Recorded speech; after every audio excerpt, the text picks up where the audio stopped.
내가 여자로 안 보인다고? 그게 지금 당신이 집을 나가는 진짜 이유야? 5년을 같이 살며 아이까지 낳은 아내한테 고작 관리 안 해서 매력 없다는 소리가 입에서 나와? 똑똑히 봐. 당신이 버린 게 단순한 여자인지 아니면 당신 인생의 전부였는지 내가 반드시 알게 해줄 테니까. 안녕하세요. 제 이름은 이지안입니다. 올해로 43이 되었네요. 지금은 혼자 중학생 아들을 키우며 제법 단단한 마음으로 살아가고 있지만 제 인생의 가장 찬란했던 시절과 가장 참혹했던 바닥은 모두 한 남자로부터 시작되었습니다. 제가 자라온 환경부터 말씀드려야 할 것 같아요.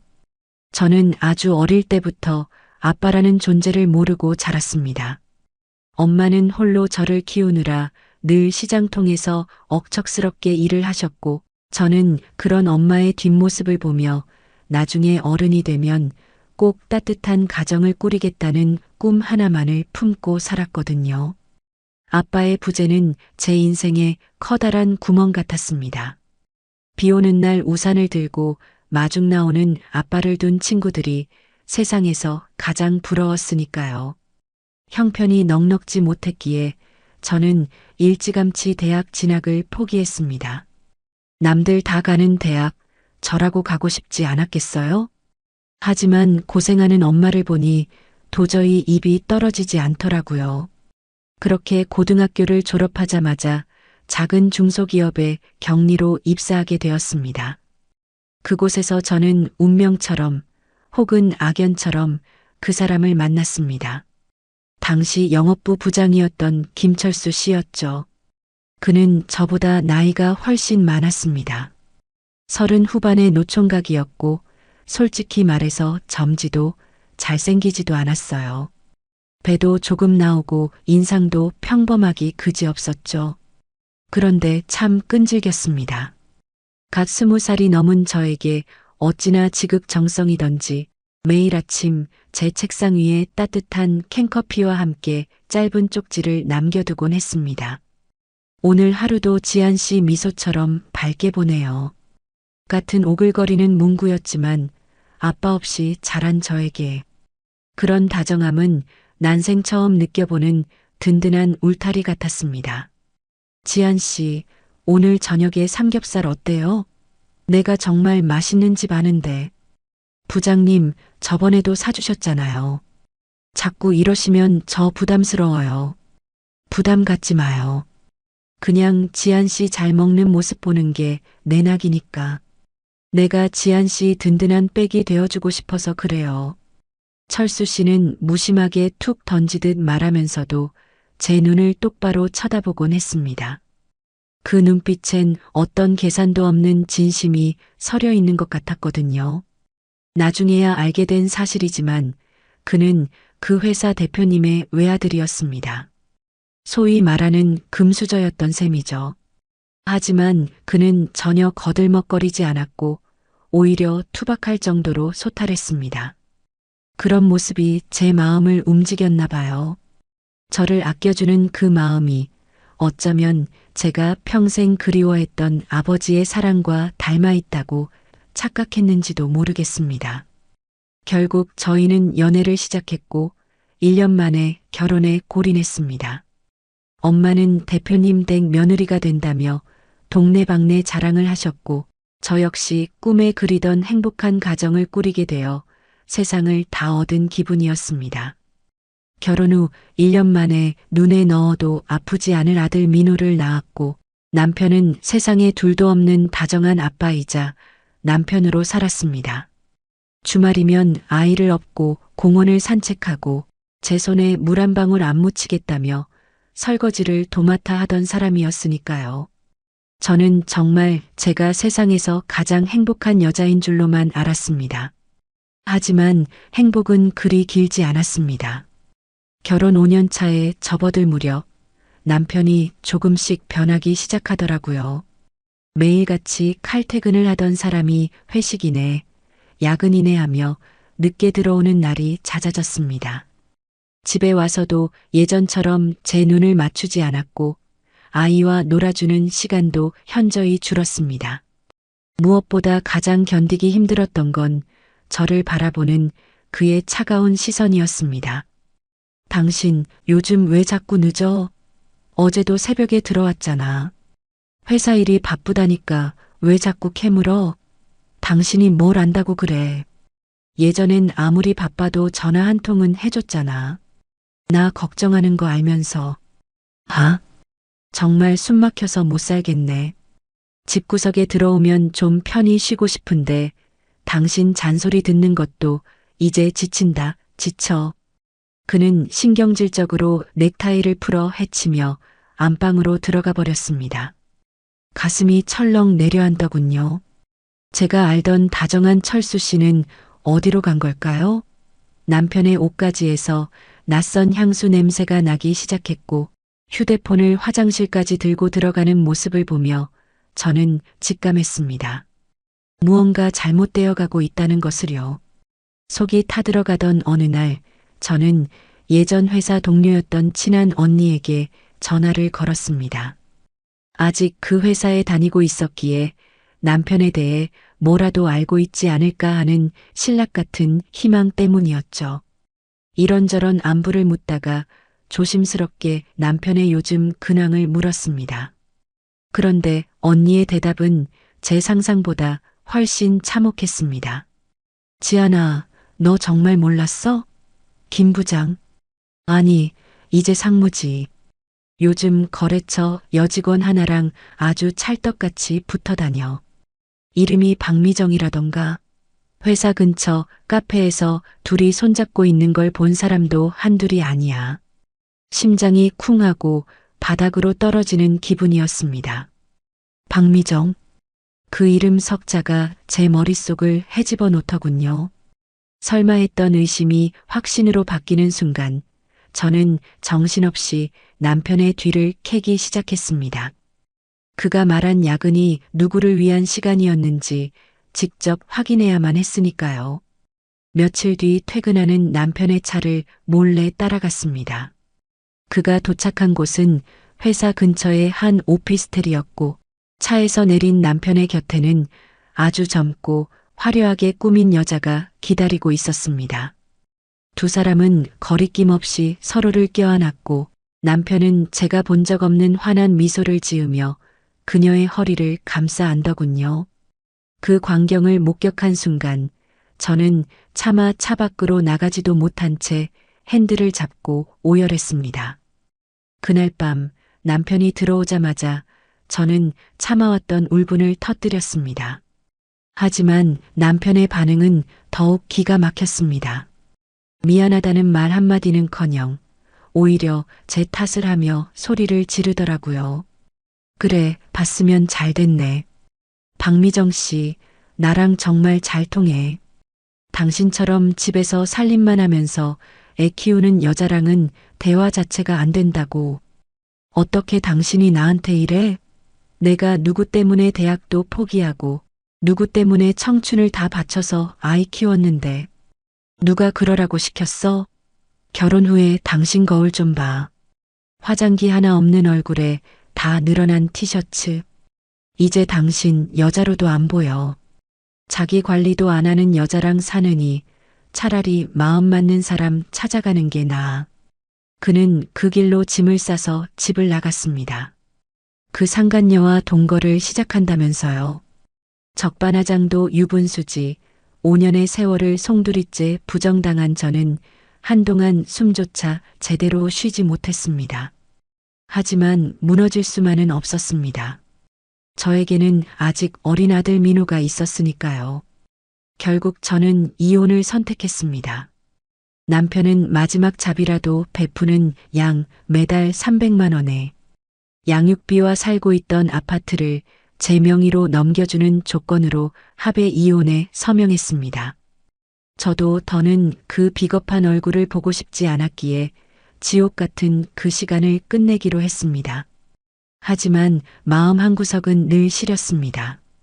제가 아빠 없이 자라며 겪었던 그 외로움과 고통을 제 금쪽 같은 아들에게도 대물림하는 것 같아 매일 밤 베갯니들 적셨거든요. 그로부터 15년이라는 긴 세월이 흘렀습니다. 저는 홀로 악착같이 살아남았습니다. 아파트를 팔아 작은 상가를 사서 가게를 운영하며 민호를 키웠고 다행히 아이는 속 한 번 안 썩이고 바르게 자라주었습니다. 남편에 대한 원망은 세월의 덮개 아래 묻어두었다고 생각했습니다. 그런데 운명의 장난일까요? 평온하던 제 삶에 다시 폭풍이 몰아치기 시작했습니다. 새로 이사온 옆집 여자. 처음 복도에서 마주쳤을 때 저는 제 눈을 의심했습니다. 어딘지 익숙한 이목구비, 15년 전 제 가정을 파탄냈던 그 여자의 얼굴이 겹쳐 보였거든요. 아니겠지, 그냥 닮은 사람이겠지 하며 애써 외면했습니다. 15년이나 지났는데 설마 내 옆집으로 이사를 왔을까 싶었으니까요. 하지만 진실은 생각보다 가까운 곳에 있었습니다. 어느 날 외출하려 엘리베이터를 탔는데 옆집 여자가 친구와 통화를 하며 웃고 있더군요. 나야 미정이. 응, 이번에 새로 이사 온 집 너무 마음에 들어. 이 근처에 맛집 많다며? 조만간 한번 놀러와. 미정이. 박미정. 그 이름을 듣는 순간 제 심장은 15년 전 그날처럼 요동치기 시작했습니다. 세월이 흘러 얼굴은 변할 수 있어도 이름만큼은 어떻게 잊을 수 있겠습니까? 엘리베이터 거울 속에 비친 제 모습은 예전에 힘없던 어린 새댁이 아니었습니다. 눈빛에는 서늘한 복수심이 서렸고 제 손은 분노로 인해 미세하게 떨리고 있었습니다. 하늘이 도우신 걸까? 아니면 지옥으로 초대하신 걸까? 박미정, 내가 내 옆집으로 오다니. 저는 그녀의 삶을 관찰하기 시작했습니다. 15년 전 제 남편을 가로챘던 그녀는 지금 어떤 삶을 살고 있을까요? 그녀의 옆에는 누가 있을까요? 그런데 놀랍게도 그녀의 남편은 제 전 남편인 철수가 아니었습니다. 훨씬 젊고 근육질의 탄탄한 몸을 가진 아주 멋진 남자였죠. 저는 본능적으로 깨달았습니다. 그녀 역시 누군가를 배신했거나 배신당하고 있다는 사실을요. 저는 계획적으로 그녀의 남편에게 접근하기로 마음먹었습니다. 마침 복도에서 마주친 그 남자는 운동복 차림이었고 저는 아주 자연스럽게 말을 걸었습니다. 어머, 안녕하세요. 옆집 사시는 분이죠? 매번 볼 때마다 느끼는 건데 몸이 정말 대단하세요. 무슨 운동하시나요? 근육들이 매번 성이 나 있는 것 같아요. 제 칭찬에 남자는 쑥스러운 듯 웃어 보였습니다. 그는 젊은 시절 국내에서 가장 큰 보디빌딩 대회에서 우승한 경력이 있는 전직 선수였고 현재는 집 근처에서 대형 휘트니스 센터를 운영하고 있다고 하더군요. 저는 기회를 놓치지 않았습니다. 저도 요즘 건강이 안 좋아져서 운동을 시작해 볼까 하는데 혹시 그 센터 어딘지 알려주실 수 있을까요? 이왕이면 전문가분께 제대로 배우고 싶어서요. 그렇게 저는 박미정의 남편 태훈 씨의 휘트니스 센터에 등록하게 되었습니다. 15년 전 제가 겪었던 고통의 배를 돌려주기 위한 아주 치밀하고도 잔인한 복수의 서막이 오른 것이었습니다. 땀방울이 맺힌 그의 넓은 어깨를 보며 나는 잠시 내가 왜 이곳에 왔는지 잊어버릴 뻔했습니다. 복수라는 차가운 칼날을 품고서 따뜻한 사람의 체온에 흔들리고 있었거든요. 15년 전 내 가정을 무너뜨린 그 여자의 남편. 이제는 내가 그의 마음을 무너뜨릴 차례였습니다. 휘트니스 센터의 공기는 뜨겁고 묵직했습니다. 무거운 쇳덩이들이 부딪히는 소리와 사람들의 거친 숨소리가 가득한 그곳에서 저는 오직 한 사람만을 응시하고 있었어요. 바로 옆집 남자이자 박미정의 남편인 태훈 씨였습니다. 그는 소문대로 대단한 사람이었습니다. 쉰을 바라보는 나이라고는 믿기지 않을 만큼 탄탄한 가슴 근육과 성난 팔뚝은 그가 살아온 세월의 성실함을 증명하는 듯 했거든요. 저는 일부러 그에게 개인 지도를 요청했습니다. 가장 가까운 곳에서 그의 일상을 파고들어야 했으니까요. 지한 씨, 허리 조금만 더 세우세요. 자, 숨 들이마시고. 하나, 둘. 태훈 씨의 굵직한 목소리가 제 귓가를 울렸습니다. 그가 제 자세를 잡아주기 위해 어깨에 손을 얹을 때마다 소름이 돋는 기분이었어요. 증오하는 여자의 남편이라는 거부감과 동시에 느껴지는 낯선 남자의 체온 때문이었죠. 15년 동안 남자라는 존재를 잊고 살았던 저에게 그의 손길은 참으로 묘한 파장을 일으켰습니다. 운동이 끝나고 땀에 젖은 수건을 목에 건 그가 의아한 듯 저에게 물었습니다. 그런데 지한 씨, 우리 센터에 젊고 싹싹한 코치들 많은데 왜 굳이 저한테 배우려고 하세요? 저 무섭기로 소문났는데. 어머, 태훈 씨가 뭐가 무서워요? 오히려 듬직하시죠. 사실 저보다 너무 어린 친구들한테 배우려니 민망해서요. 비슷한 또래끼리 통하는 것도 있을 것 같고 태훈 씨 몸을 보니까 제일 믿음이 가더라고요. 제 대답에 그는 호탕하게 웃었습니다. 그 웃음소리가 센터 안을 시원하게 울리더군요. 일주일에 3번 저는 거르지 않고 센터에 나갔습니다. 운동을 핑계로 그와 대화하는 시간을 늘려갔고 우리는 운동이 끝난 뒤 근처 카페에서 차를 마시거나 가끔은 배달 음식을 시켜 먹을 정도로 가까워졌습니다. 그의 이야기는 의외로 소박하고도 쓸쓸했습니다. 태훈 씨는 젊은 시절 보디빌딩 대회에서 우승하며 이름을 날렸지만 실상은 가진 것 없는 가난한 운동선수였다고 하더라고요. 그때 만난 사람이 지금의 아내 박미정이었다고 했습니다. 노총각 코치로 전전긍긍하던 그에게 박미정은 구원자 같은 존재였답니다. 센터를 차려줄 테니 결혼하자며 먼저 손을 내밀었다는군요. 그땐 정말 고마웠죠. 아무것도 없는 나를 믿어준 유일한 사람이었으니까요. 그래서 이 센터도 제 인생도 다 아내 덕분이라고 생각하며 살았습니다. 벌써 결혼한 지 20년이나 됐네요. 그의 말을 듣는 순간 제 가슴 속에서 차가운 웃음이 터져 나왔습니다. 20년이라니요. 그럼 15년 전 제 남편과 바람을 피우고 제 가정을 박살냈을 때 그녀는 이미 태훈 씨와 결혼한 상태였다는 뜻이잖아요. 박미정, 그 여자는 태훈 씨의 헌신을 등에 업고 뒤로는 추악한 짓을 벌이고 있었던 겁니다. 저는 애써 분노를 누르며 찻잔을 만지작거렸습니다. 결혼 20년이면 권태기도 올 법한데 두 분 사이는 어떠세요? 사모님이 참 미인이시던데. 글쎄요. 겉으로 보기엔 아무 문제 없죠. 하지만 지한 씨도 아시잖아요. 중년 부부라는 게 다 거기서 거기라는 거. 이미 몇 년 전부터 각방 쓴 지 오래고 부부관계 같은 건 잊고 산 지 한참 됐습니다. 아내는 아내대로 밖으로 돌고 저는 센터 일에만 매달리고 이게 사는 건가 싶을 때가 많아요. 씁쓸하게 미소 짓는 그의 얼굴에서 깊은 외로움이 읽혔습니다. 박미정이라는 여자는 예나 지금이나 변함이 없었네요. 남자의 배경을 이용해 제 실속을 차리면서도 정작 남편의 영혼은 말라 비틀어지게 방치하고 있었던 겁니다. 저는 그날 결심했습니다. 이 가여운 남자에게 진실을 알려주는 것이 박미정에게 줄 수 있는 가장 큰 형벌이 될 거라고 말이죠. 며칠 뒤 운동을 마치고 여느 때처럼 함께 차를 마시던 중이었습니다.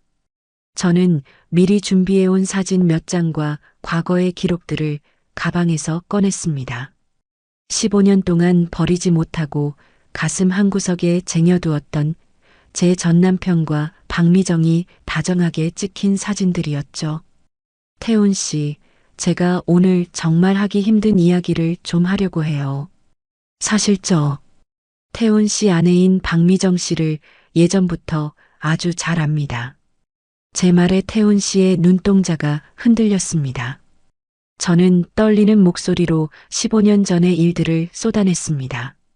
제 남편이 어떻게 변했는지, 박미정과 함께 있는 모습을 보고 제가 어떤 지옥을 건너왔는지, 그리고 그 여자가 제 남편에게 어떤 독한 말을 내뱉으며 저를 조롱했는지 전부 말했습니다.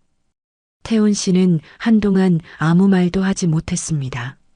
제가 건넨 사진 속에서 젊은 박미정이 낯선 남자와 껴안고 웃는 모습을 보며 그의 커다란 손이 미세하게 떨리고 있었습니다. 이게 정말입니까? 15년 전에 나와 결혼 생활을 하고 있을 때 미정이가 이런 짓을 했다고요? 믿기 힘드시겠지만 사실이에요. 제가 이 아파트로 이사 온 것도 태훈 씨 센터에 등록한 것도 처음엔 다 복수를 위해서였습니다. 박미정이 가진 가장 소중한 것을 무너뜨리고 싶었거든요. 태훈 씨는 그대로 자리에서 일어나 밖으로 나갔습니다. 비틀거리는 그의 뒷모습을 보며 저는 통쾌함보다는 알 수 없는 연민을 느꼈습니다. 하지만 복수는 멈추지 않았습니다. 그날 밤 옆집에서는 부서지는 소리와 고성이 오갔고 다음 날 박미정은 짐 가방을 든 채 쫓기듯 아파트를 떠났습니다. 태훈 씨는 가차없이 이혼을 선택했고 박미정이 제 명의라고 믿었던 센터와 재산의 상당 부분을 법적으로 회수해버렸습니다. 그녀에게 남은 건 세월의 흔적이 가득한 늙어버린 육체와 무일푼의 처량한 신세뿐이었지요. 복수는 완벽했습니다. 15년 전 제가 느꼈던 그 참담함을 박미정에게 그대로 되돌려 주었으니까요. 그런데 제 마음은 왜 이리 허전한 걸까요? 목표를 이룬 뒤에 찾아온 건 승리감이 아니라 공허함이었습니다. 그리고 무엇보다 태훈 씨를 다시 볼 수 없을지도 모른다는 불안감이 저를 괴롭혔습니다. 사건이 있고 나서 한 달 동안 태훈 씨는 센터에도 나오지 않고 연락도 두절되었습니다. 저는 매일 밤 옆집 현관문을 바라보며 한숨을 쉬었습니다. 그래, 어차피 복수를 위해 이용한 사람이니까 이렇게 끝나는 게 맞겠지. 그렇게 자신을 다독이던 어느 날 집 근처 공원을 걷고 있는데 익숙한 뒷모습이 보였습니다. 태훈 씨였습니다. 예전보다 조금 수척해진 모습이었지만 그는 저를 발견하자 환하게 웃으며 다가왔습니다. 지한 씨, 잘 지냈어요? 연락도 못하고 미안합니다. 머릿속이 좀 복잡해서 혼자 여행 좀 다녀왔어요. 태훈 씨, 전 연락이 안 되셔서 많이 걱정했어요. 저 때문에 인생이 너무 시끄러워진 것 같아서 죄송하기도 하고요. 아니에요. 오히려 고맙습니다. 평생 기만당하며 살 뻔했는데 지한 씨 덕분에 이제야 제 인생을 찾은 기분이에요. 미정이에 대한 감정도 이제 다 정리했습니다. 그는 무심하게 툭 던지듯 말했지만 그 눈빛엔 정과는 다른 무게감이 느껴졌습니다. 우리는 벤치에 나란히 앉아 저무는 노을을 바라보았습니다. 한참을 망설이던 그가 제 손을 살며시 잡더군요. 15년 만에 느껴보는 거짓 없는 남자의 온기였습니다. 지한 씨, 나 사실 지한 씨가 복수를 위해 접근했다는 거 들었을 때 화 안 났어요. 오히려 마음이 아프더라고요. 얼마나 힘들었으면 15년이 지난 지금까지 그 아픔을 품고 살았을까 싶어서요. 태훈 씨, 나 이제 혼자입니다. 지한 씨도 혼자고요. 우리 지난 일들 다 잊고 이제는 우리 자신을 위해 살면 안 될까요? 나 지한 씨 꽤 진지하게 생각하고 있습니다. 능글맞게 농담을 던지던 평소의 태훈 씨가 아니었습니다. 그의 고백은 투박했지만 묵직한 확신이 서려 있었습니다. 저는 그의 손을 뿌리칠 수 없었습니다. 아니, 오히려 그 손을 더 꽉 쥐고 싶었는지도 모릅니다. 복수심으로 가득 찼던 제 차가운 심장이 이 남자의 진심 앞에서 조금씩 녹아내리고 있었으니까요. 그날 이후 저는 다시 운동을 핑계로 센터에 나갔습니다. 태훈 씨는 센터 회원들이 보든 말든 저에게 비타민 음료를 챙겨주고 운동 중간중간 제 곁을 맴돌며 적극적으로 대쉬했습니다. 1년 넘게 매일같이 얼굴을 마주하며 우리는 서로의 상처를 보듬어 주었고 결국 재혼이라는 결실을 보게 되었습니다. 아빠 없이 힘들게 자랐던 제 아들 민호에게도 태훈 씨는 든든한 버팀목이 되어 주었습니다. 주말이면 셋이서 산행을 가고 함께 운동하며 웃음꽃을 피우는 평범한 일상이 찾아왔습니다. 15년 전의 악연이 선물해준 뜻밖의 축복이었죠. 박미정에게 복수를 하려던 제 욕망은 아이러니하게도 저를 진정한 행복으로 안내하는 길잡이가 되어준 셈입니다. 이제 저는 더는 뒤를 돌아보지 않습니다. 제 곁에는 저를 여자로 봐주고 지켜주고 사랑해주는 든든한 남편이 있으니까요. 그리고 무엇보다 저희 가족은 이제 서로의 존재만으로도 충분히 행복합니다. 15년의 긴 터널을 지나 드디어 제 인생에도 따스한 봄볕이 들기 시작했습니다. 행복이라는 게 참 겁이 나더라고요. 평생을 결핍 속에 살다 보니 갑자기 찾아온 이 온기가 혹시라도 누군가 빌려준 보석은 아닐까, 내일 아침이면 다시 빼앗아가는 꿈은 아닐까 싶어 자다가도 몇 번씩 눈을 뜨곤 했습니다. 15년 만에 제 침대 곁에서 들리는 낯선 남자의 숨소리가 그렇게도 생경하고도 애틋했습니다. 재혼 후의 삶은 제가 상상했던 것보다 훨씬 더 고요하면서도 뜨거웠습니다. 태훈 씨와 저는 이제 옆집 이웃이 아닌 한 지붕 아래에서 살을 맞대고 사는 부부가 되었지요. 아침마다 그가 정성껏 내린 커피 향기가 온 집안을 채울 때면 저는 비로소 제가 살아있음을 느꼈습니다. 15년 동안 홀로 아침을 맞이하며 느꼈던 그 서늘한 냉기가 한순간에 녹아내리는 기분이었거든요. 하지만 중장년의 사랑이라는 게 그리 쉽지만은 않았습니다. 우리에게는 넘어야 할 현실적인 벽들이 아주 촘촘하게 박혀 있었으니까요. 가장 큰 문제는 제 아들 민호였습니다. 중학생이 된 민호는 겉으로는 태훈 씨를 잘 따르는 듯 보였지만 마음 한구석에는 여전히 아빠라는 존재에 대한 복잡한 감정이 따리를 틀고 있었습니다. 어느 날 저녁 거실에서 태훈 씨와 제가 다정하게 손을 잡고 텔레비전을 보고 있을 때였어요. 학원에서 돌아온 민호가 그 모습을 보고는 차갑게 방으로 들어가 버리더군요. 민호야, 배 안 고파? 엄마가 간식 좀 해줄까? 됐어. 생각 없으니까 부르지 마. 민호가 요즘 좀 예민한가 봐요. 태훈 씨, 너무 신경 쓰지 마세요. 아니에요, 지한 씨. 내가 더 조심했어야지. 사춘기 아들 눈에 자기 엄마가 다른 남자랑 있는 게 어디 쉬운 일이겠어요? 내가 천천히 다가갈게요. 서두르지 말고. 태훈 씨는 제 손을 꼭 잡으며 다독여 주었습니다. 그의 손바닥은 운동으로 다져진 굳은 살이 박여 거칠었지만 그 어떤 비단보다도 따뜻하게 느껴졌습니다. 문득 그런 생각이 들더라고요. 아, 이 사람은 내가 겪어보지 못한 진짜 어른이구나. 15년 전 제 젊음을 갉아먹었던 전남편 철수 씨와는 비교조차 할 수 없는 묵직한 존재감이 저를 감싸 안았습니다. 하지만 행복 뒤에는 늘 그림자가 따르기 마련이었습니다. 태훈 씨는 겉보기엔 성난 근육을 가진 철인 같았지만 사실 수십 년간 무리하게 운동을 해온 탓에 관절 곳곳이 망가져 있었습니다.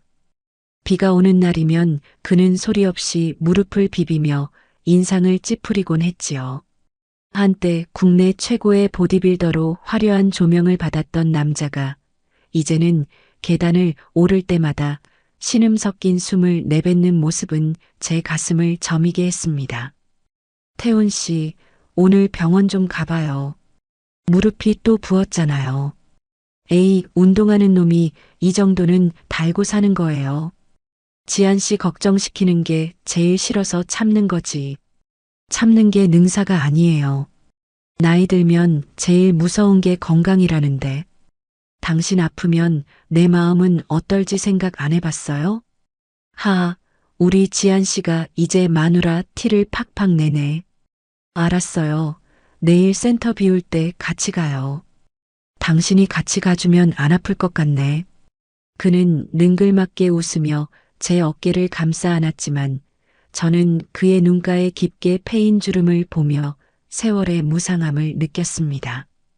젊은 시절의 찬란함은 다 어디로 가고 우리는 이렇게 서로의 아픔을 보듬어야 하는 나이가 된 걸까요? 가끔 거울 속에 비친 제 늘어진 눈가를 보며 저도 모르게 한숨이 나올 때가 있었습니다. 태훈 씨 눈에도 내가 이제 늙은 여자로만 보이면 어쩌지? 하는 멍청한 걱정 때문이었죠. 15년 전 철수 씨가 내뱉었던 이제 여자로 안 보인다는 그 독한 말은 여전히 제 무의식 속에 상처로 남아 저를 괴롭히고 있었습니다. 나레이션으로 전해드리자면 우리의 일상은 그렇게 설렘과 불안이 공존하는 줄타기 같았습니다. 어느 토요일 오후 태훈 씨가 민호를 센터로 불렀습니다. 아들의 마음을 열기 위해 그가 선택한 방법은 정면 승부였지요. 쭈뼛거리며 센터로 들어온 민호에게 태훈 씨는 묵직한 덤벨 하나를 건넸습니다. 민호야, 남자는 몸이 아니라 마음이 단단해야 한다고들 하지? 근데 마음이 단단해지려면 몸부터 좀 괴롭혀봐야 해. 자, 이거 한번 들어볼래? 아저씨, 전 이런 거 관심 없는데요. 관심 없어도 해봐. 내 엄마가 너 아빠 없이 키우느라 얼마나 독하게 살았는지 알지? 너도 이제 엄마 지켜주려면 이 정도 무게는 이겨내야지 않겠냐? 민호의 눈동자가 흔들렸습니다. 태훈 씨는 민호의 자세를 잡아주며 아주 천천히 그리고 엄하게 운동을 가르치기 시작했습니다. 땀방울이 민호의 이마에서 툭 떨어질 때쯤 두 사람 사이에 그 차갑던 기류가 조금씩 미지근하게 변하는 것을 저는 문 밖에서 지켜보며 몰래 눈물을 훔쳤습니다. 제가 평생 해주고 싶었지만 할 수 없었던 아버지의 가르침을 태훈 씨가 대신 해주고 있었던 겁니다. 하지만 우리의 평화는 생각지도 못한 곳에서 균열이 생겼습니다. 바로 돈 문제와 주변의 시선이었지요. 태훈 씨의 전처인 박미정이 이혼 과정에서 빼앗긴 재산을 돌려달라며 소송을 준비한다는 소문이 들려왔습니다. 게다가 집 근처에서는 옆집 남자랑 눈 맞아서 살림 차렸다는 근거 없는 소문이 돌기 시작했지요. 사람들의 수군거림은 제 상점을 운영하는데도 지장을 주었고 무엇보다 민호가 학교에서 그런 소리를 들을까봐 노심초사했습니다. 지한 씨, 사람들이 뭐라 하든 신경 쓰지 마요. 우리가 죄 지은 거 없잖아요. 그래도 태훈 씨, 소문이라는 게 무섭잖아요. 민호가 알게 될까봐 그게 제일 겁나요. 민호도 이제 다 컸어요. 우리가 서로 어떻게 아끼는지 그 녀석이 제일 잘 알 거예요. 박미정 그 여자가 난리를 쳐도 내가 당신이랑 민호는 절대 안 다치게 할 거니까 나만 믿어요. 그는 듬직한 목소리로 저를 안심시켰지만 사실 저는 알고 있었습니다. 태훈 씨가 센터 운영비 대출 이자 때문에 밤잠을 설치고 있다는 것을요. 경기는 어려워지고 대형 프랜차이즈 헬스장들이 근처에 들어오면서 태훈 씨의 센터도 예전 같지 않았거든요. 우리는 각자의 결핍과 상처를 안고 만났기에 이 사랑이 깨지지 않게 하려면 더 치열하게 현실과 싸워야만 했습니다. 그러던 어느 날 생각지도 못한 손님이 제 가게를 찾아왔습니다. 15년 전 저를 비참하게 버리고 떠났던 제 전남편 김철수 씨였습니다. 그 화려했던 대표 아들의 모습은 온데간데 없고 초라하고 남루한 옷차림에 술 냄새를 풍기며 제 앞에 나타난 것이었습니다. 지안아, 오랜만이다. 너 아주 잘 산다는 소문 들었어. 당신이 여기가 어디라고 나타나? 당장 나가. 지안아, 내가 잘못했어. 그때 내가 미쳤었지. 박미정 그년한테 홀려서. 지금 나 정말 힘들다. 민호는? 내 아들 민호는 잘 있지? 뻔뻔하게 아들의 이름을 입에 올리는 그를 보며 저는 온몸의 피가 거꾸로 솟는 기분이었습니다. 15년 동안 양육비 300만 원 보내는 것조차 아까워하며 연락 한 통 없던 인간이 이제 와서 아들을 찾는다고요? 저는 떨리는 손으로 물바가지를 집어들었습니다. 당신 아들? 누가 당신 아들이야? 당신이 버린 그날부터 민호는 아빠 없어. 당장 내 눈앞에서 꺼져. 안 그러면 경찰 부를 테니까. 철수 씨는 길가에 주저앉아 엉엉 울기 시작했습니다. 그 추태를 보며 저는 분노보다 더 깊은 혐오감을 느꼈습니다. 그런데 그때 제 가게 문이 열리며 태훈 씨가 들어왔습니다. 운동을 마치고 저를 데리러 온 길이었지요. 태훈 씨는 바닥에 주저앉은 철수 씨와 새파랗게 질린 저를 번갈아 보더니 단번에 상황을 파악한 듯 철수 씨의 앞을 가로막았습니다. 당신이 민호 친부라는 그 사람입니까? 당신은 뭐야? 당신이 지안이랑 산다는 그 남자야? 덩치만 믿고 까불지 마. 내가 이 여자 남편이었어. 태훈 씨는 대답 대신 철수 씨를 번쩍 들어 올려 가게 밖으로 밀어냈습니다. 그의 거대한 체구 앞에서 철수 씨는 마치 종이장처럼 무력해 보였습니다. 태훈 씨는 아주 낮고 서늘한 목소리로 경고했습니다. 내 아내랑 내 아들 앞에 다시는 나타나지 마. 한 번만 더 이 근처에서 얼씬거리면 그때는 당신 뼈마디가 몇 개인지 확인하게 될 거야. 알겠어? 철수 씨는 겁에 질려 뒤도 돌아보지 않고 도망갔습니다. 저는 다리가 풀려 주저앉았고 태훈 씨는 저를 꼭 안아주었습니다. 그의 심장 박동이 제 등 뒤로 전해졌습니다. 지안 씨, 괜찮아요. 내가 있잖아요. 아무도 우리를 못 건드려요. 그 말이 얼마나 든든했는지 모릅니다. 하지만 철수 씨의 등장은 폭풍의 전조에 불과했습니다. 박미정과 김철수, 15년 전 저를 지옥으로 밀어넣었던 그 두 사람이 다시 제 삶의 궤적 안으로 들어오려 하고 있었으니까요. 저는 깨달았습니다. 진정한 행복은 단순히 그들을 피하는 것이 아니라 그들이 감히 넘볼 수 없을 만큼 우리가 더 견고해지는 것뿐이라는 사실을요. 그날 밤 저는 잠든 민호의 얼굴을 보며 생각했습니다. 민호야, 이 평화를 지키기 위해 엄마는 다시 한번 독해질 거야. 하지만 이번엔 혼자가 아니란다. 너를 지켜줄 진짜 아빠가 우리 곁에 있으니까. 저는 거실에서 서류를 검토하며 한숨을 내쉬는 태훈 씨의 넓은 등을 바라보았습니다. 그의 어깨 위에 놓인 삶의 무게가 너무 무거워 보여 저는 조용히 다가가 그의 뒤에서 허리를 감싸 안았습니다. 우리의 후반전은 이제 겨우 시작이었습니다. 낡은 상처들이 덧나고 현실의 파도가 덮쳐와도 이 남자의 손을 놓지 않겠다고 저는 달빛 아래서 굳게 다짐했습니다. 내 인생의 봄날은 이미 15년 전에 끝난 줄 알았습니다. 거칠어진 손마디와 깊어진 주름만이 제 훈장인 줄 알았지요. 그런데 그 남자가 제 손을 잡으며 말하더군요. 지안 씨, 당신은 지금이 제일 예뻐요. 그 낯간지러운 한마디가 제 억장 무너진 가슴을 다시 뛰게 만들 줄은 정말 꿈에도 몰랐습니다. 중장년의 사랑은 청춘의 그것과는 결이 참 달랐습니다. 불타오르는 열정보다는 은근하게 타오르는 숯불 같았고 달콤한 속삭임보다는 서로의 굽은 등을 쓸어내려주는 묵직한 위로가 더 컸으니깐요. 태훈 씨와 재혼하고 나서 가장 좋았던 건 비 오는 날 더는 혼자 창밖을 보며 한숨 쉬지 않아도 된다는 사실이었습니다. 하지만 현실은 그리 녹록지 않았습니다.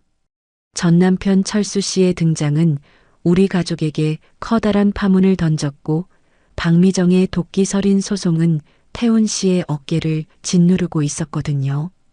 태훈 씨는 매일 새벽같이 센터로 나갔습니다. 무릎이 부어올라 절뚝거리면서도 그는 제 앞에서 한 번도 인상을 찌푸리지 않았어요. 오히려 퇴근길에 제가 좋아하는 붕어빵이나 따뜻한 꽃차를 사들고 와서 아이처럼 웃곤 했습니다. 그 모습이 고마우면서도 한편으로는 가슴이 아려왔습니다. 나 때문에 이 사람이 너무 무거운 짐을 진 건 아닐까 하는 죄책감이 자꾸만 저를 괴롭혔으니까요. 그러던 어느 날 밤이었습니다. 민호를 겨우 재우고 거실로 나오니 태훈 씨가 어두운 부엌 식탁에 앉아 혼자 소주잔을 기울이고 있더군요. 평소 술을 즐기지 않던 사람이라 가슴이 철렁 내려앉았습니다. 저는 조용히 다가가 그의 맞은편에 앉았습니다. 창밖에는 밤비가 부슬부슬 내리고 있었고 집안에는 무거운 정적이 흘렀습니다. 저는 조심스레 물었습니다. 태훈 씨, 무슨 일 있어요? 박미정 그 여자한테서 또 연락 왔나요? 그러자 그는 잔을 만지작거리며 대답했습니다. 아니에요, 지한 씨. 그냥 오늘따라 비가 오니까 옛날 생각도 좀 나고 내 몸이 예전 같지 않다는 게 실감이 나서 그래요. 저는 안쓰러운 마음에 태훈 씨, 너무 무리하지 마요. 센터가 힘들면 정리해도 돼요. 저 상가 월세 나오는 거랑 제 가게 수입으로도 우리 세 식구 충분히 먹고 살 수 있어요. 라고 다독였습니다. 제 말에 그는 장난스럽게 웃어 보이면서도 진심을 담아 말했습니다. 지한 씨, 내가 그렇게 못난 놈으로 보여요? 내 마누라, 내 자식 먹여 살리는 건 이 손으로 해야죠. 근육 다 빠진 늙은이라고 무시하는 건 아니지? 그는 웃고 있었지만 그 눈동자에는 숨길 수 없는 고독함과 책임감이 서려 있었습니다. 저는 그의 거친 손을 꽉 잡았습니다. 15년 전 제가 복수를 꿈꾸며 접근했던 그 남자의 손이 이제는 제 인생의 유일한 구원줄이 되어 있었지요. 그때였습니다. 태훈 씨가 잔을 내려놓더니 제 눈을 아주 깊게 그리고 진지하게 바라보며 말문을 열었습니다. 지한 씨, 나 사실 처음에 당신이 옆집 이사 왔을 때 좀 무서웠던 거 알아요? 저는 당황해서 되물었습니다. 네, 제가요? 전 그냥 평범한 아줌마였는데 무슨 말씀을 하시는 거예요? 그러자 그는 제 눈을 피하지 않고 말을 이었습니다. 아니, 눈빛이 그랬어. 뭔가 커다란 칼 하나를 품고 있는 사람 같았거든. 근데 그 칼날이 나를 향한 게 아니라 당신 스스로를 찌르고 있다는 게 느껴져서 자꾸 눈이 가더라고요. 가슴이 쿵 하고 내려앉았습니다. 저는 고개를 숙인 채 고백했습니다. 태훈 씨, 저 그때 정말 제정신 아니었어요. 당신 이용해서 그 여자한테 복수할 생각뿐이었으니까요. 제 고백에 그는 제 손을 덥석 잡으며 말했습니다. 알아. 근데 지한 씨, 그거 하나는 확실히 해둡시다. 당신이 나를 이용했든 아니면 정말 사랑해서 왔든 나 지금 이 순간 하나도 안 억울해. 저는 눈물이 고인 채 다시 물었습니다. 어떻게 안 억울할 수가 있어요? 제 복수 때문에 태훈 씨 가정도 깨지고 인생이 통째로 흔들렸는데 그러자 그는 단호한 목소리로 대답했습니다. 가정이 깨진 게 아니라 지옥에서 탈출한 거지. 당신이 아니었으면 난 평생 그 여자 손바닥 위에서 광대짓이나 하며 살았을 거야. 그러니까 나한테 미안해하지 마. 제가 그래도 전 당신한테 너무 큰 빚을 졌어요. 라고 말하자 그는 제 손을 자기 가슴에 가만히 갖다 대며 나직하게 속삭였습니다. 빚 갚고 싶으면 도망가지나 마요. 나 이제 몸도 예전 같지 않고 성격도 무뚝뚝한 늙은이야. 근데 이 심장 하나는 아직 팔팔하거든. 지한 씨만 보면 막 터질 것처럼 뛰어. 저는 그저 태훈 씨 하고 그의 이름만 부를 뿐이었습니다. 그는 제 손을 더 꽉 잡으며 약속했습니다. 나랑 사는 거 현실이야. 소송도 버텨야 하고 그 미친 전 남편 놈도 또 나타날지 몰라. 근데 지안아, 내가 내 이름 석자 걸고 약속할게. 당신 다시는 아빠 없는 자식 키우는 서러움 느끼게 안 해.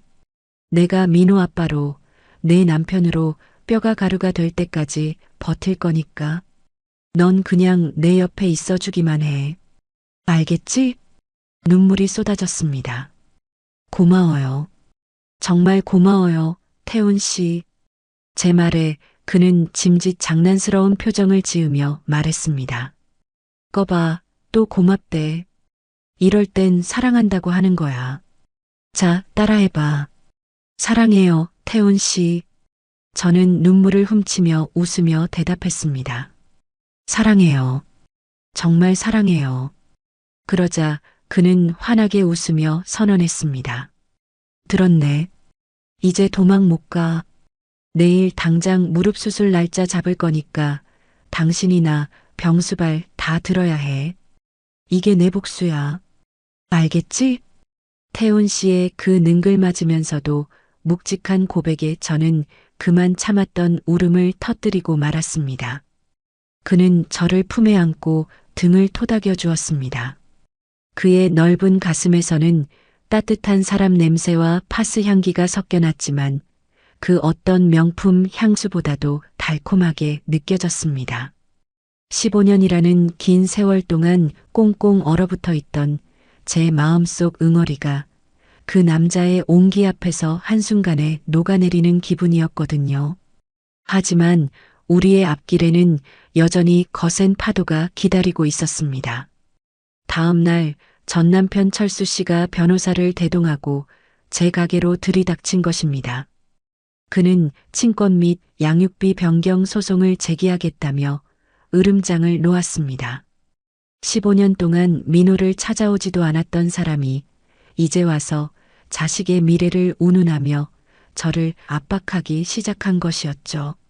알고 보니 철수 씨는 사업 실패로 막대한 빚을 지고 있었고 제 상가 건물을 노리고 이런 추악한 짓을 벌이는 것이었습니다. 철수 씨는 이지안 너 잘 들어라. 나 우리 민호 친부다. 내가 마음만 먹으면 민호 데려올 수도 있으니 좋게 말할 때 상가 지분 좀 넘겨라. 그럼 나도 깔끔하게 물러날 테니까 라며 협박했습니다.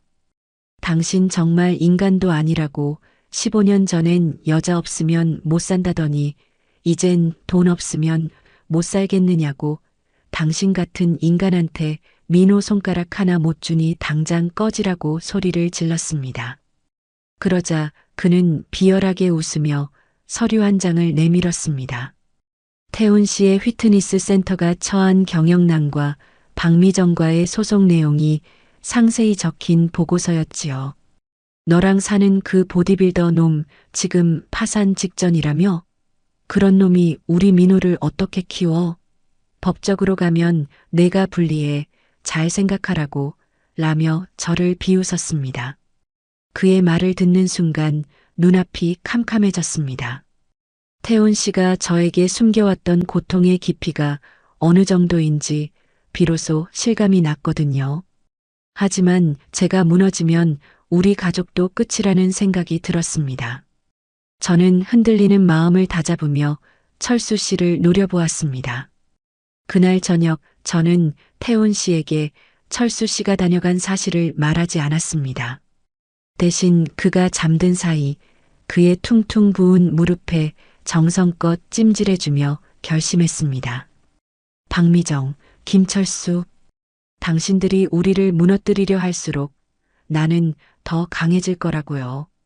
15년 전에 연약했던 이지아는 이미 죽었으니깐요. 저는 다음 날 아침 일찍 변호사를 찾아갔습니다. 그리고 제가 가진 모든 재산을 정리해서라도 이 싸움에서 이기겠다고 선언했습니다. 박미정의 소송을 무력화할 증거들을 다시 수집하기 시작했고 철수 씨의 빚 독촉 정황을 파악해 그가 친권 소송을 제기할 자격이 없음을 입증할 준비를 마쳤습니다. 복수는 끝났다고 생각했을 때 다시 시작되는 법입니다. 하지만 이번 복수는 누군가를 파괴하기 위한 것이 아니었습니다. 제가 사랑하는 사람들을 지키기 위한 가장 처절하고도 아름다운 방어였지요. 15년 전에는 남편의 외도에 눈물만 흘렸지만 이제 저는 제 가족을 지키기 위해 검을 든 전사가 되기로 했습니다. 태훈 씨의 수술날 아침 수술실로 들어가는 그의 손을 잡으며 제가 귓속말을 했습니다. 태훈 씨 수술 잘 받고 나와요. 당신이 나오면 우리 세 식구 아무도 건드릴 수 없게 내가 다 정리해 둘게요. 나 믿죠? 태훈 씨는 힘겹게 웃으며 제 이마에 입을 맞췄습니다. 지한 씨 정말 무서운 여자네. 근데 그래서 더 사랑해. 라고 속삭이더군요. 그가 수술실로 들어가고 혼자 남은 병원 복도에서 저는 전 남편 철수 씨에게 전화를 걸었습니다. 제 목소리는 그 어느 때보다 차갑고 단호했습니다. 김철수 씨, 내일 법원에서 봐요. 당신이 저지른 짓들 15년 전부터 오늘까지 하나도 빠짐없이 낱낱이 밝혀줄 테니까 준비 단단히 하는 게 좋을 거야. 전화를 끊고 창밖을 보니 어느덧 비가 그치고 구름 사이로 한 줄기 햇살이 비치고 있었습니다. 15년의 세월이 흐른 뒤에야 마주하는 진짜 승부. 저는 가슴 깊이 숨을 들이마셨습니다. 이제 마지막 단계만 남았습니다. 박미정과 김철수, 그 두 사람의 추악한 공조를 완전히 뿌리 뽑고 우리 가족의 진정한 평화를 되찾는 것 말이죠. 사람 고쳐 쓰는 거 아니라는 말, 정말 틀린 거 하나 없더라고요. 15년 만에 나타나 아들 팔아 돈 챙기려던 인간과 남의 가정 파탄 내고도 떵떵거리던 여자의 마지막은 제가 생각했던 것보다 훨씬 더 비참하고 처절했습니다. 그리고 그 폐허 위에서 저는 비로소 진짜 내 사람과 함께하는 평온한 아침을 맞이하게 되었네요. 태훈 씨의 수술은 다행히 성공적이었습니다. 마취에서 깨어나 가쁜 숨을 몰아쉬는 그의 곁을 지키며 저는 결심했습니다. 이 남자가 다시 당당하게 걸을 수 있을 때까지 우리 가족을 위협하는 저 추악한 과거의 그림자들을 제 손으로 직접 치워버리겠노라고 말입니다. 15년 전 남편의 외도를 목격하고도 아이 때문에 숨죽여 울기만 했던 나약한 이지아는 이제 없었습니다. 저는 그 길로 변호사를 대동해 전 남편 철수 씨와 박미정이 공모하고 있다는 정황을 포착해냈습니다. 알고 보니 두 사람은 이혼 후에도 은밀하게 연락을 주고받으며 태훈 씨의 재산과 재산가를 노리고 연극을 꾸미고 있었더군요. 철수 씨는 사업 실패로 인한 채무를 갚기 위해, 박미정은 위자료 소송에서 유리한 고지를 점하기 위해 저를 압박했던 것이었습니다. 저는 그들이 주고받은 추잡한 메시지와 음성 녹취록을 법정에 증거로 제출했습니다. 15년 전의 외도 사실부터 현재의 공갈 협박까지 모든 진실이 세상 밖으로 드러나는 순간이었지요. 법정에서 마주한 철수 씨는 끝까지 비겁했습니다. 지아나, 이건 오해다. 난 정말 민호가 보고 싶어서 그랬다며 울먹였지만 판사의 서슬 퍼런 꾸짖음 앞에 그는 결국 고개를 숙일 수밖에 없었습니다. 박미정 역시 태훈 씨의 재산을 단 한 푼도 건드리지 못한다는 판결을 받았고 오히려 그동안 저지른 명예훼손과 협박죄로 무거운 벌금과 징역형의 위기에 처했습니다. 법원을 나오는 길에 마주친 그녀의 얼굴은 15년 전의 화려함은 온데간데 없고 도끼만 남은 흉측한 노파의 모습과 다를 바 없었네요. 저는 주저앉아 있는 박미정을 내려다보며 차갑게 말했습니다. 15년 전에 당신이 그랬었지? 관리 안에서 여자로 안 보이는 내 탓이라고 말이야. 근데 지금 거울 좀 봐요. 당신이 버린 양심이 당신 얼굴을 어떻게 망쳐놨는지 말이에요. 이제야 당신이 받아야 할 벌을 받는 거니까 다시는 내 근처에 나타나지 마요. 제 섯을 펄은 일갈에 그녀는 아무 대꾸도 못하고 주저앉아 통곡하더군요. 그 모습을 보며 제 마음속 깊은 곳에 맺혀있던 응어리가 비로소 툭 하고 풀려나가는 것을 느꼈습니다. 복수는 끝났습니다. 하지만 그보다 더 중요한 건 이제 남겨진 우리 가족의 행복을 지키는 일이었지요. 태훈 씨는 재활 훈련을 시작했습니다. 전직 보디빌딩 챔피언답게 그는 고통스러운 재활 과정을 묵묵히 견뎌냈습니다. 땀방울이 비 오듯 쏟아지는 그의 이마를 수건으로 닦아줄 때마다 그는 제 손을 잡으며 말했습니다. 지한 씨, 나 금방 일어날게요. 당신이랑 민호 데리고 여행 가야지 하고요. 그 약속을 지키기라도 하듯 그는 6개월 만에 지팡이 없이 제 곁에 당당히 섰습니다. 혼인 신고를 하루 앞둔 밤, 태훈 씨는 제 손을 꼭 잡으며 떨리는 목소리로 물었습니다. 지한 씨, 내일이면 우리 진짜 부부 되는 거 맞죠? 나 아직도 꿈꾸는 것 같아요. 저는 그의 단단한 손을 마주 잡으며 웃으며 대답했습니다. 꿈 아니에요. 태훈 씨 무릎 좀 봐요. 이렇게 튼튼하게 다시 일어났잖아요. 그러자 태훈 씨는 제 눈을 깊게 바라보며 속삭이더군요. 나 사실 무릎보다 마음이 더 단단해진 것 같아요. 지한 씨 만나서 사람답게 사는 게 뭔지 이제야 알았거든요. 그의 진심 어린 말에 저는 문득 가슴 한구석이 아려와 조심스럽게 되물었습니다. 제가 처음엔 복수하려고 접근했다는 거, 이제 정말 다 잊어준 거예요? 태훈 씨는 제 질문이 끝나기도 전에 제 어깨를 툭 치며 능글맞게 웃어 보였습니다. 에이, 복수가 뭐 별건가요? 나처럼 멋진 남자 만나서 평생 호강시켜주는 게 최고의 복수지, 안 그래요? 그의 농담에 제가 피식 웃으며 호강은 무슨, 제가 태훈 씨 병수 바라느라 늙은 거 안 보이느냐고 투덜대자 가는 제 얼굴을 감싸주며 단호하게 말했습니다. 늙긴 누가 늙어요. 지금 내 눈엔 당신이 이 세상에서 제일 섹시해요. 보디빌딩 대회 심사위원 점수로 따지면 100점 만점에 200점이라니깐요. 정말 못 말리는 남자였지만 그 투박한 말 속에 담긴 사랑이 제 온몸을 감싸는 기분이었습니다. 저는 눈시울이 붉어진 채로 고백했습니다. 못 말려, 정말. 태훈 씨, 고마워요. 우리 민호한테도 진짜 아빠가 되어줘서요. 태훈 씨는 장난기를 거두고 진지한 표정으로 제 두 손을 꼭 잡으며 약속했습니다. 민호는 내 아들입니다. 누가 뭐래도 내가 끝까지 책임질게요. 그러니까 지안아, 너는 이제 내 생각만 해. 내 옆에서 그냥 활짝 웃기만 하라고. 그게 내 인생 최고의 훈장이니깐요. 태훈 씨의 묵직한 진심에 저는 결국 참았던 눈물을 흘리고 말았습니다. 우리는 화려한 예식 대신 민호와 친정 엄마를 모시고 조촐한 가족 식사를 하며 정식으로 부부가 되었습니다. 민호는 수줍게 태훈 씨에게 아빠, 우리 엄마 눈물 안 나게 잘해주세요라며 첫 호칭을 건넸고 그날 태훈 씨는 아이처럼 엉엉 울어버렸지요. 15년 동안 아빠의 빈자리를 가슴 아파했던 민호에게 태훈 씨라는 든든한 산이 생긴 것은 제 인생 최고의 기적이었습니다. 그렇게 1년이라는 시간이 흘렀습니다.